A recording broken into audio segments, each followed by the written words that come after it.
इस तरह से एक वीर जवान हिंदुस्तान को संबोधित करते हुए कह रहा है कि हे हिंदुस्तान, हे मेरे देश, तू हमेशा जीवित रहेगा क्योंकि हम तेरे प्रहरी हैं।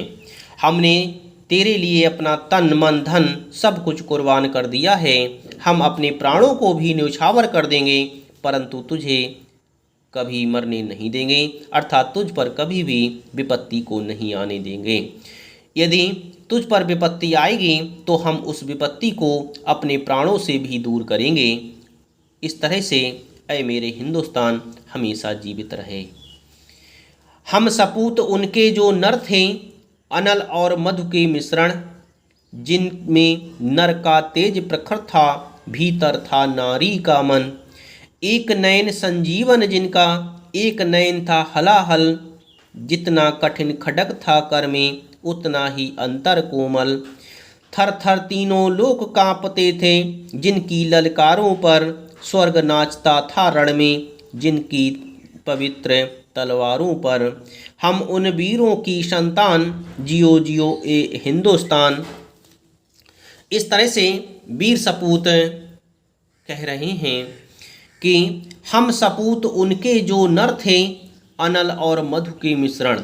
हम उन नर के सपूत हैं, हम उन मनुष्यों के सपूत हैं जिनके अंदर आग भी थी और जिनके अंदर मधु अर्थात शहद अर्थात शीतलता भी पाई जाती थी, जो तेज से युक्त थे, कोमल भी थे।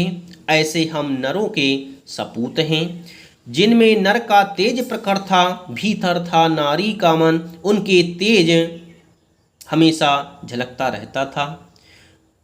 जिनमें नर का तेज अर्थात जिनमें बहुत अधिक तेज था, वह अपने तेज से युक्त थे और उनका मन नारी के समान कोमल था।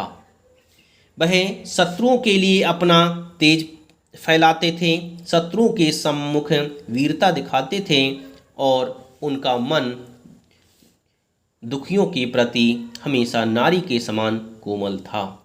एक नयन संजीवन जिनका, एक नयन था हलाहल। एक नयन उनका संजीवन के समान था, सभी को संजीवन प्रदान करता था, सभी को सुख प्रदान करता था, सभी को शीतलता प्रदान करता था। और एक नेत्र हलाहल अर्थात विष की तरह था, अर्थात वह शत्रुओं के लिए हलाहल के समान कार्य करते थे और अपने देश के लोगों के प्रति वह संजीवन का कार्य करते थे। जितना कठिन खडक था कर में, उतना ही अंतर कोमल। कर कहते हाथ के लिए। उनके हाथ में जितना कठोर खडक था, तलवार थी, उतना ही उनका अंतर आत्मा कोमल थी, अर्थात वह शत्रुओं के लिए एक तलवार के समान कार्य करते थे और वह देश के लोगों के प्रति कोमल व्यवहार करते थे। उनका हृदय कोमल था। शत्रुओं के लिए वह तलवार थे और देश के लोगों के लिए अर्थात दुखी लोगों के लिए वह कोमल थे। थर थर तीनों लोग कांपते थे, जिन ललकारों पर वह इतने वीर थे कि उनकी वीरता को याद करते हुए तीनों लोग कांपते थे। तीनों लोग उनसे डरते थे।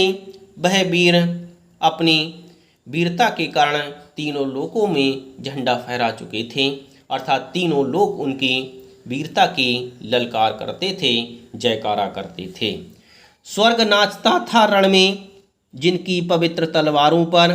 जब वे रणभूमि में जाते थे तो रणभूमि में जाकर के ऐसा लगता था कि जैसे उनकी तलवारों पर स्वर्ग ही नाच रहा हो। वह अपने शत्रुओं को नष्ट करते थे और उनकी वीरता को देख करके ऐसा लगता था कि जैसे उनकी तलवार पर ही स्वर्ग नाच रहा हो। वह अपनी तलवार पर ही, तलवार की धार पर ही स्वर्ग बनाते थे, अर्थात सभी शत्रुओं को नष्ट करते थे और अपने देश को स्वतंत्र करते थे, अपने देश को शत्रु विहीन करते थे।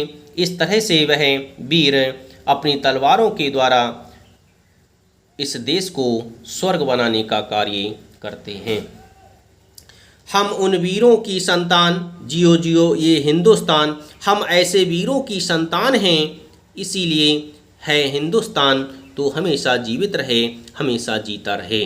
क्योंकि तेरे लिए हमने भी अपना तन मन धन सब कुछ अर्पण कर दिया है। इस तरह से एक वीर हिंदुस्तान को हमेशा जीवित रखने का प्रयास कर रहा है और वह इस बात के लिए कह रहा है कि है हिंदुस्तान तू कभी मत डर, क्योंकि हम वीर सपूत तेरे लिए ही बने हैं और तेरे लिए हम अपने प्राणों को भी न्यौछावर कर देंगे। इस तरह से मैंने आपको ये पद्यखंड पढ़ा दिया।